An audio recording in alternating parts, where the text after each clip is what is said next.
selamat pagi semuanya. Sebelumnya kita kenalan dulu yuk. Nama kakak Livia dan hari ini kakak Livia akan memimpin kalian dalam ibadah pada pagi ini. Sebelum kita memulai ibadah, yuk kita bangkit berdiri semua dulu. Kita siapkan hati kita, mari kita bersaat teduh.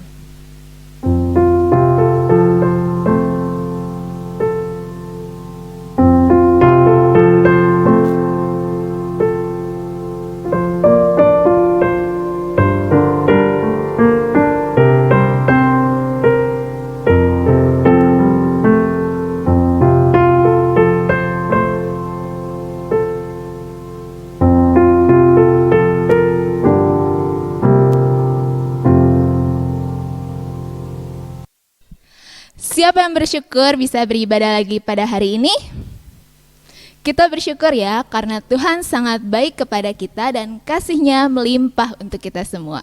Kita nyanyikan Bapa Engkau sungguh baik.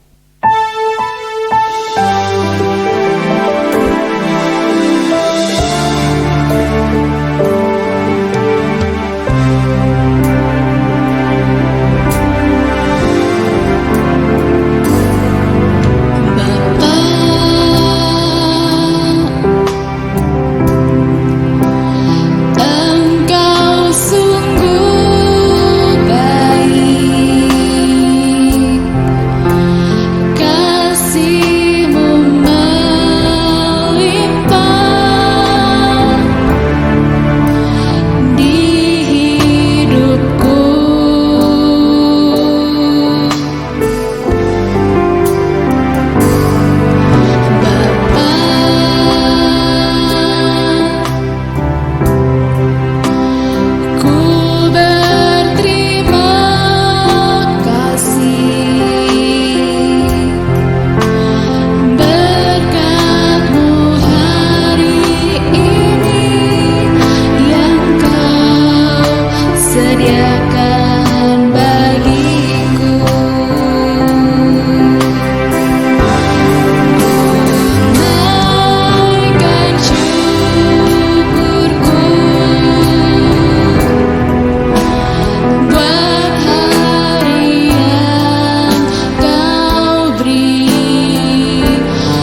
Semuanya sikap berdoa, lipat tangannya, tutup matanya, mari kita berdoa.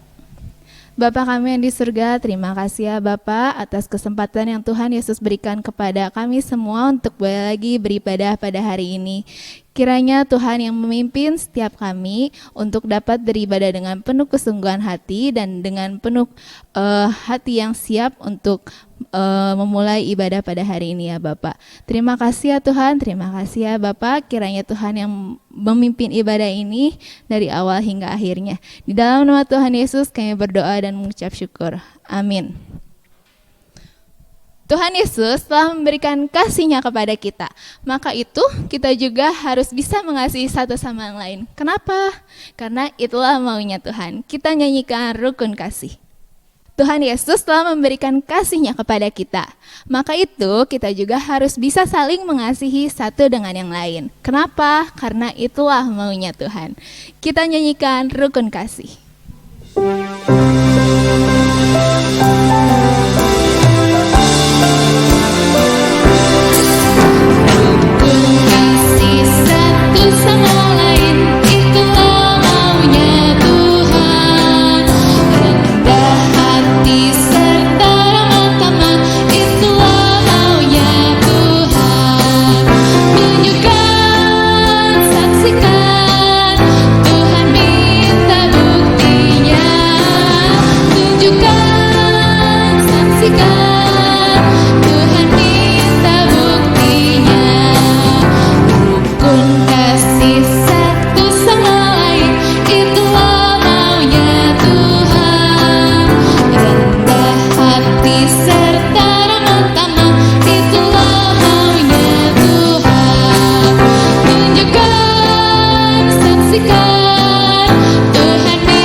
Silakan duduk.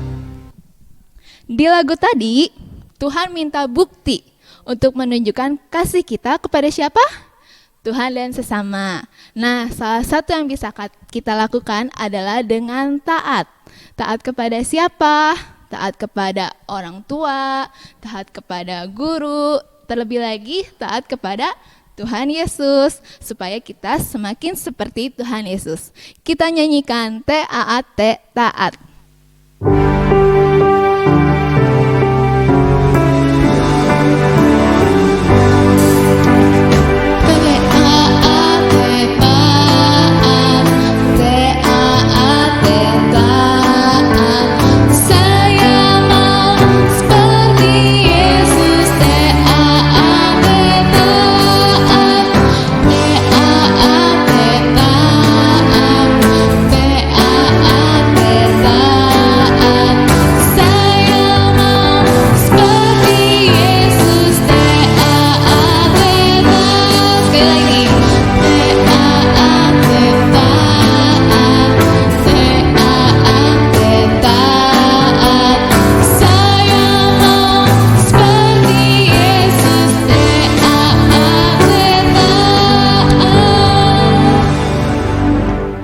Kalian tahu keledai?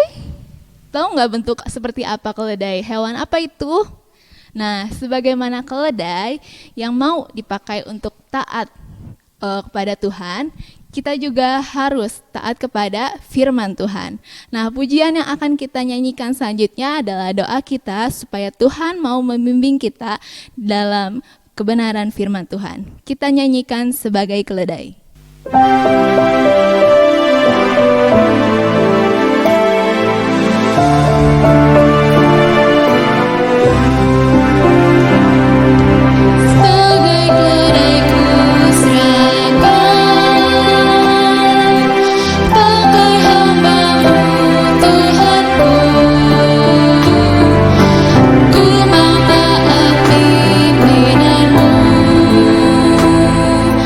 Pakai bimbing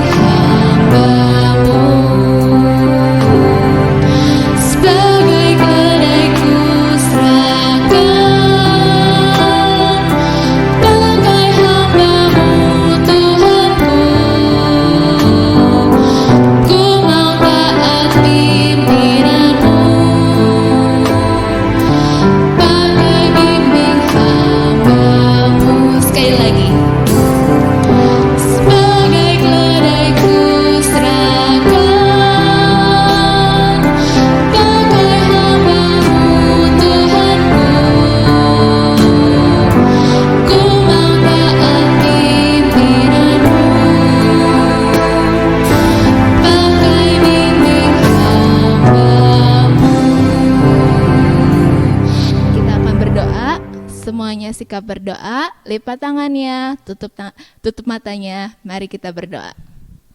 Bapa kami yang di surga, terima kasih ya Bapa karena Tuhan telah memimpin kami semua dalam menyanyikan puji-pujian tadi.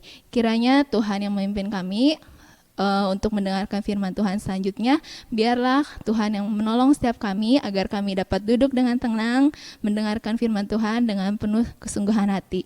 Terima kasih ya Tuhan, kiranya juga Tuhan yang memberikan hikmat kepada guru-guru yang akan memberikan firman Tuhan. Biarlah firman Tuhan yang diberitakan dapat menjadi berkat bagi kami semua. Terima kasih Tuhan, terima kasih Bapa. Hanya di dalam nama Tuhan Yesus kami berdoa dan mengucap syukur. Amin. Selamat pagi anak-anak. Sudah masuk minggu ke-6, kita mempelajari tentang perumpamaan ya. Perumpamaan adalah cerita yang Yesus ceritakan untuk mengajari kita pelajaran penting tentang kerajaan surga. Dari perumpamaan kita belajar seperti apa sih surga itu? Seperti apa Allah itu? Dan apa yang harus kita lakukan sebagai anak-anak Allah dan sebagai warga kerajaan surga. Masih ingat gak perumpamaan apa saja yang sudah kalian pelajari? Kita belajar dari perumpamaan tentang penabur. Kalau pesan kerajaan sorga akan diterima secara berbeda oleh orang yang berbeda. Dalam kisah lalang di antara gandum, kita belajar bahwa ketika Yesus kembali, dia akan memisahkan mereka yang percaya kepadanya dari mereka yang tidak percaya kepadanya. Jadi tugas kita adalah memberitahu semua orang tentang kasih-Nya yang begitu besar supaya lebih banyak lagi orang yang percaya dan diselamatkan. Terus minggu setelahnya kita belajar apa ya?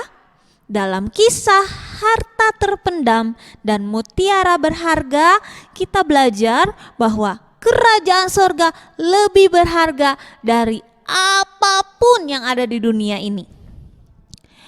Melalui perumpamaan tentang anak, domba, dan dirham yang hilang, kita belajar bahwa kita semua sudah terhilang karena dosa.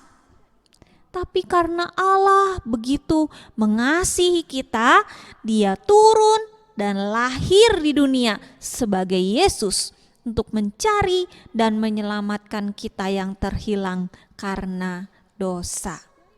Minggu lalu dalam perumpamaan orang upahan di kebun anggur, kita belajar bahwa orang-orang yang percaya kepada Tuhan Yesus Kristus mendapatkan upah yang sama, yaitu keselamatan ya. Upahnya sama semua. Semuanya dapat keselamatan. Nah, melalui perumpamaan-perumpamaan ini, Yesus mengingatkan kita bahwa selama kita hidup di dunia ini, kemanapun kita pergi, kita mewakili Yesus. Kita mewakili kerajaan sorga. Nah, dalam perumpamaan hari ini, kita akan terus belajar tentang apa yang harus kita lakukan sebagai warga kerajaan sorga. Ya. Kalau kalian lihat, Yesus sedang mengajar orang banyak. Yesus mengajarkan tentang kerajaan sorga. Waktu Yesus sedang mengajar, datanglah para imam dan para tua-tua dari bangsa Yahudi. Mereka tidak suka Yesus mengajar orang banyak. Dan orang banyak jadi percaya kepadanya. Mereka mendatangi Tuhan Yesus untuk bertanya tentang kuasa mana yang Yesus pakai untuk melakukan hal-hal yang besar seperti menyembuhkan orang dan mengajar. Para imam dan para tua-tua Yahudi ini sangat berpegang pada hukum Taurat. Mereka mempelajari hukum Taurat dengan sangat serius. Ya. tapi mereka tidak pernah melakukan apa yang Allah perintahkan. Mereka hanya tahu dan belajar, tapi tidak pernah melakukannya dalam kehidupan mereka sehari-hari. Maka Yesus bertanya kepada mereka melalui sebuah perumpamaan. Yesus berkata kepada mereka, "Tetapi apakah pendapatmu tentang ini?" Ya, Yesus membuka dengan pertanyaan gitu ya. Ada seorang mempunyai 2 anak laki-laki. Lalu ia pergi kepada anaknya yang sulung. Lalu berkata kepadanya, "Anakku, pergi dan bekerjalah hari ini di dalam kebun anggur." Lalu anak sulungnya menjawab, "Baik, Bapak." dia mengiyakan perkataan ayahnya ya. Tapi ternyata anak itu tidak pergi, dia malah tidur di kamarnya. Ngapain sih aku pergi ke kebun anggur? Males panas di luar. Mendingan juga aku tidur. Si anak ini tidak pergi, tapi dia malah tidur ya. Lalu bapak itu pergi kepada anaknya yang kedua, lalu mengatakan hal yang sama. "Anakku, pergi dan bekerjalah hari ini di dalam kebun anggur." Lalu anaknya yang kedua ini langsung menjawab, Tidak mau. Saya tidak mau pergi, ya. wah cepet juga jawabnya ya. Dia menolak untuk pergi. Dia gak mau pergi ke kebun anggur untuk bekerja. Tetapi kemudian dia berpikir, Lebih baik saya pergi.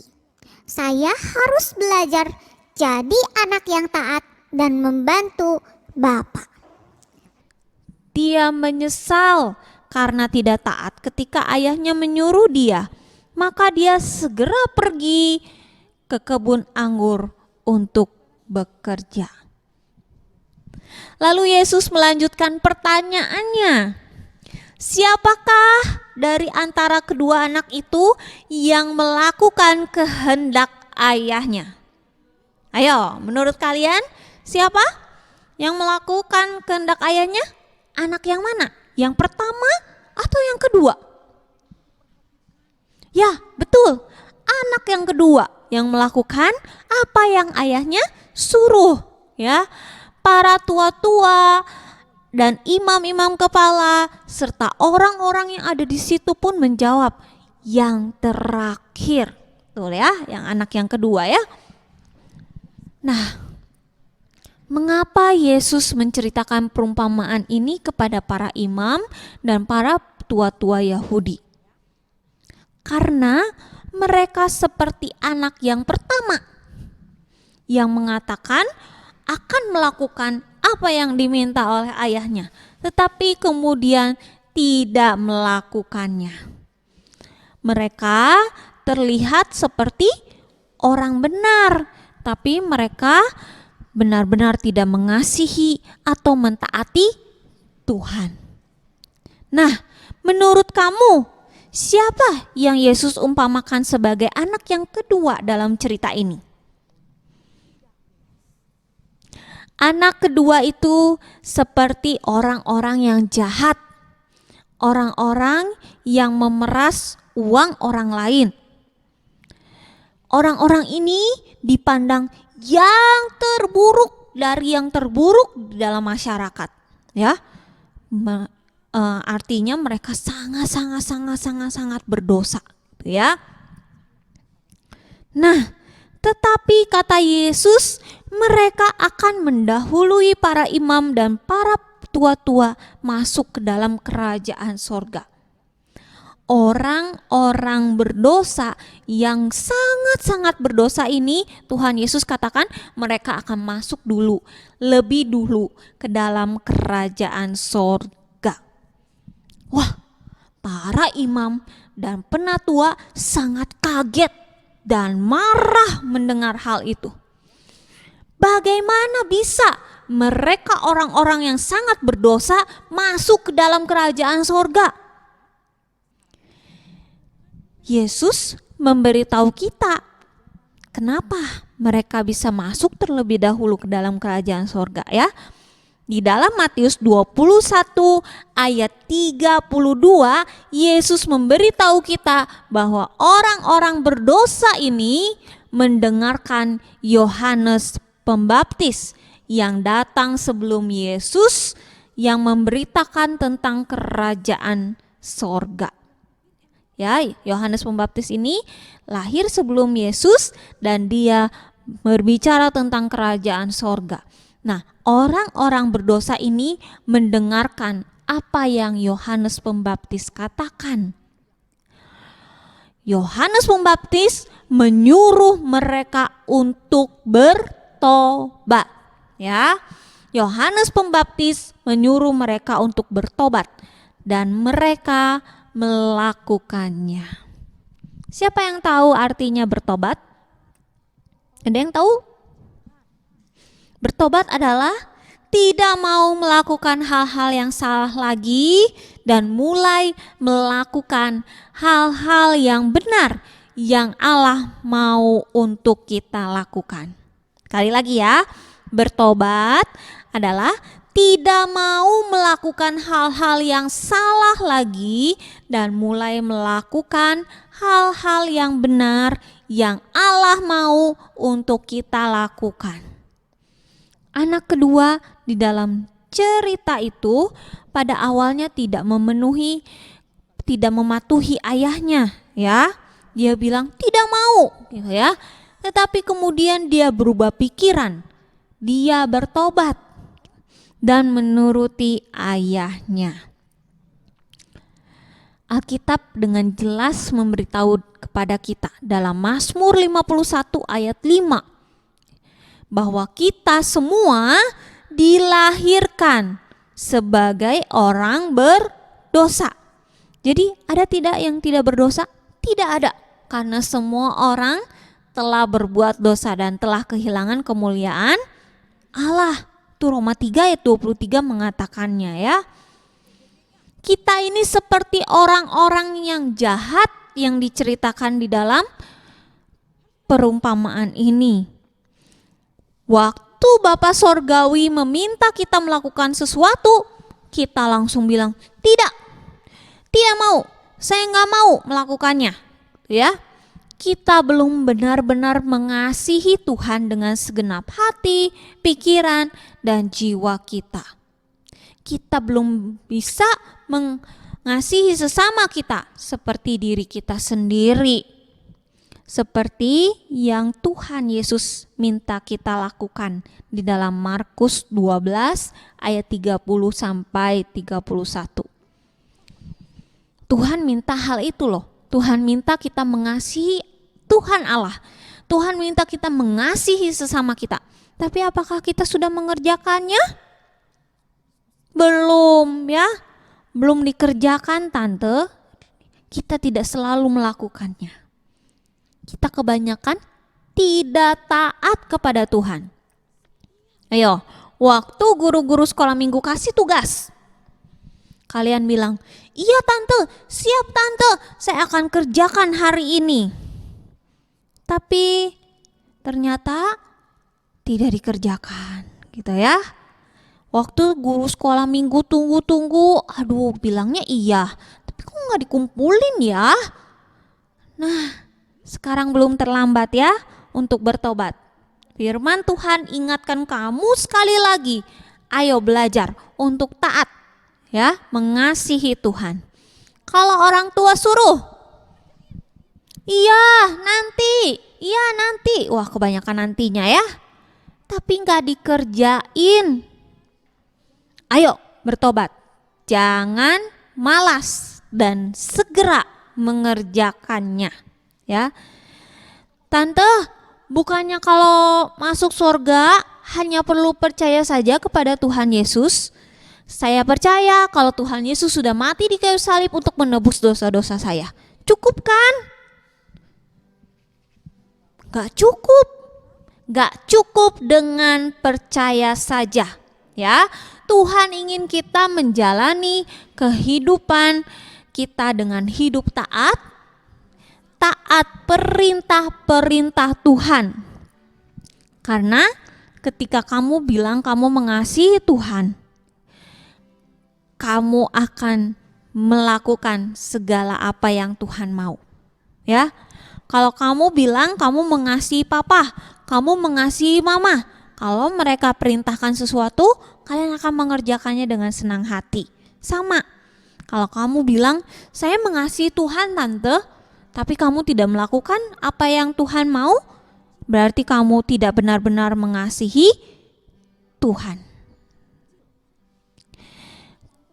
Yuk kita sama-sama buka. Ya, Yohanes 14 ayat 23. Yohanes 14 ayat 23. Buka Alkitabnya semuanya. Yohanes 14 ayat 23. Sudah ketemu semua? Kita akan baca bersama-sama ya. Yohanes 14 ayat 23. 1, 2, 3. Jawab Yesus, jika seorang mengasihi aku, ia akan menuruti firman-Ku, dan Bapa-Ku akan mengasihi dia, dan kami akan datang kepadanya dan diam bersama-sama dengan dia. Ya, jika kita mengasihi Yesus, kita melakukan apa yang dia katakan. Kita tidak benar-benar mengenal atau mengasihi Tuhan kecuali jikalau kita mengikuti perintah-perintahnya. Tapi apakah mengikuti perintah Tuhan itu mudah? Apakah kita bisa mengerjakannya secara sempurna? Tentu saja tidak, ya. Seperti yang tadi tante ceritakan, ya. Seperti yang tadi tante bilang, kita semua adalah orang berdosa, ya. Kita membutuhkan kasih karunia Tuhan untuk menyelamatkan kita. Begitu kita menerima kasih karunia itu di dalam hidup kita, kita tidak hanya duduk diam lalu terus-terusan menjalani kehidupan yang berdosa. Tetapi begitu kita menerima kasih karunia itu, ya, kita akan berusaha melakukan apa yang terbaik untuk mengikuti perintah-perintah Tuhan. Perintah Tuhan itu ada di mana? Perintah Tuhan ada di dalam Alkitab, ya. Kamu harus rajin baca Alkitab, kamu harus rajin dengar-dengaran firman Tuhan supaya kamu tahu Tuhan mau saya mengerjakan apa sih? Saya mau taat pada perintah Tuhan, ya. Seperti anak yang kedua dalam perumpamaan ini, kita mau belajar taat pada perintah Tuhan. Jangan mau seperti anak yang pertama yang bilang iya tapi tidak mau melakukan, tidak mau taat. Ayo berusaha, ya. Berusaha untuk taat beribadah, taat berdoa, taat membaca firman Tuhan, taat pada orang tua, taat pada guru, taat mengerjakan hal-hal yang baik dan benar. Tuhan akan tolong kamu, Tuhan akan menolong kita untuk boleh mengasihi Dia lebih lagi dan taat melakukan firman-Nya. Nah, firman Tuhan hari ini, yang mau catat boleh ya, catat ya. Firman Tuhan ini hari ini berjudul perumpamaan tentang 2 orang anak atau taat, gitu ya. Bahan Alkitabnya diambil dari Matius 21 ayat 28 sampai 32. Ayat hafalannya yang tadi, ya, Yohanes 14 ayat 23. Jika seseorang mengasihi aku, ia akan menuruti firman-Ku, dan Bapa-Ku akan mengasihi dia, dan kami akan datang kepadanya dan diam bersama-sama dengan dia. Ya. Hari ini juga ada aktivitas yang akan kalian kerjakan, ya. Warnai yang sebelah kanan. Warnai yang sebelah kanan dan cari perbedaan pada dua gambar ini, ya. Ada 8 perbedaan. Kalian bisa lingkari perbedaannya pada gambar yang di sebelah kiri.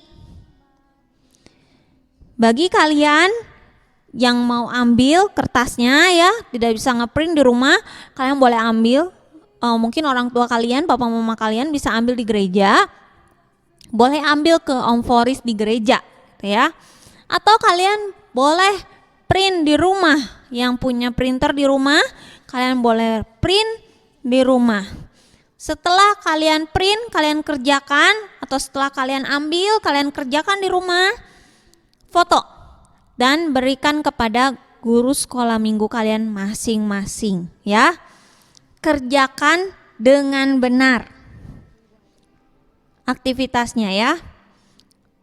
Kalian boleh kirim jawabannya kepada guru sekolah minggu kalian masing-masing di grup WhatsApp, ya. Firman Tuhan sampai di sini. Kiranya firman Tuhan ini boleh mengingatkan kita sekali lagi untuk boleh belajar menjadi anak-anak yang taat. Ya, mari kita bersama-sama tundukkan kepala, kita akan berdoa. Lipat tangannya, tutup matanya, kita akan berdoa. Tuhan Allah Bapa kami yang berada dalam kerajaan sorga, kembali kami mengucap syukur di hadapan Tuhan kalau pada pagi hari ini kami sudah boleh mendengarkan firman Tuhan. Kami mau belajar taat Tuhan seperti anak yang kedua. Kami mau belajar bertobat. Kami tidak mau malas lagi, tetapi kami mau belajar untuk taat mengerjakan apa yang Tuhan Yesus mau kami kerjakan. Kiranya Tuhan, Roh Kudus boleh menolong kami untuk boleh mengerjakannya, dan tolong kami juga supaya kami tidak malas untuk beribadah pada Tuhan. Terima kasih Tuhan, memberkati kedua orang tua kami, memberkati juga guru-guru sekolah minggu kami. Hanya di dalam nama Tuhan Yesus Kristus kami sudah berdoa dan mengucap syukur. Amin. Gimana tadi sudah mendengarkan firman Tuhan semuanya? Nah, kita harus terus belajar untuk taat, ya. Taat kepada orang tua, taat kepada guru, dan taat kepada Tuhan Yesus.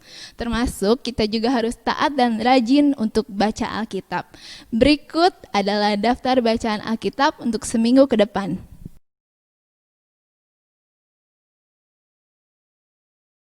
Lalu ada lagu baru nih yang harus kita pelajari, judulnya adalah Ajarku Berdoa.